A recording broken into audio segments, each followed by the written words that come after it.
mes mažiemus, mums bobutė vakaras. Nusukurk naują pasaką. Reklama. Visiškai nauja pasaka.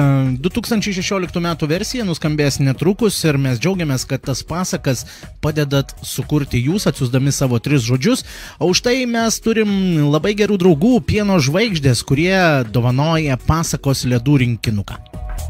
Reklama. Na, šiandien pasaką sukūriau aš, pasigirsiu, nes labai kvaila gavos. Tai kuo kvailesnė, man atrodo, to geriau. Tuo labiau aišku, kad aš parašiau. Taip. Nu, gerai. Šiandien mes skambinam žmogui, kuris parašė 3 žodžius. Lempa, baba, nu kaip močiutė, tik tai baba ir kakta. Ir jeigu aš neklystu, labai atkaklus šis žmogus vos ne kasdien mums atsiunčia po savo 3 žodžius. Tai valia, tai labai gerai. Vis va taip nepavykdavo, šį kartą tikrai labai geri žodžiai, todėl mes juos ir pasirinkom.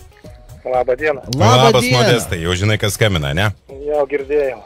Modestai vargai, ar ne, čia su savo 3 žodžiais? Labai. Bet pagaliau pataikai, žinau, geriausi tavo žodžiai mums labiausiai patiko šiandien, būtent ir Vaidas sukūrė tau labai gražią pasaką. Reikės išklausyto, už tai, už tą kančią tau mes padovanosim ledų, ar tinka? Nu, aš manyčiau, kad jo. Jo. Na, dabar, aišku, užsikim iš Modestas ausiais, bet vis tik tai, kaip jau ten bebūtų.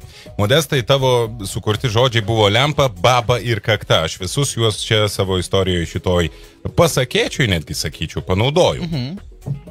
Taigi, gyveno kartą vaikinukas vardu Analidas. O aš jau galvojau, baba bus. Ne. Surado kartą jūroje, pačiam dugne, jis lempą. Kokia žibalinė. Grįžo namo, Tepu. pasistatė prieš save tą lempą ir žiūrėdamas krapštėsi. Kaktą. Kaktą krapštėsi. Ai, kaktą, nemoku tą pavaizduoti. Tas pats. Tas pats. Kas čia per daiktas, pagalvojo Analidas. Ilgai jis taip, ai čia ne taip parašiau, sėdėjo ir kasėsi savo kaktą. Užkniso jį, paėmė tą lempą ir sviedė pro langą, atidarytą beje. Ir ta lempa, kai lėkė, baba rūtų darželį ravėja. Tik pyst babai į kaktą tą lempą ir iš lempos pasirodė džinas su toniku. Štai kokia. Va tokia gėrimo atsiradimo pasakėčia Modestai, dabar žinosi.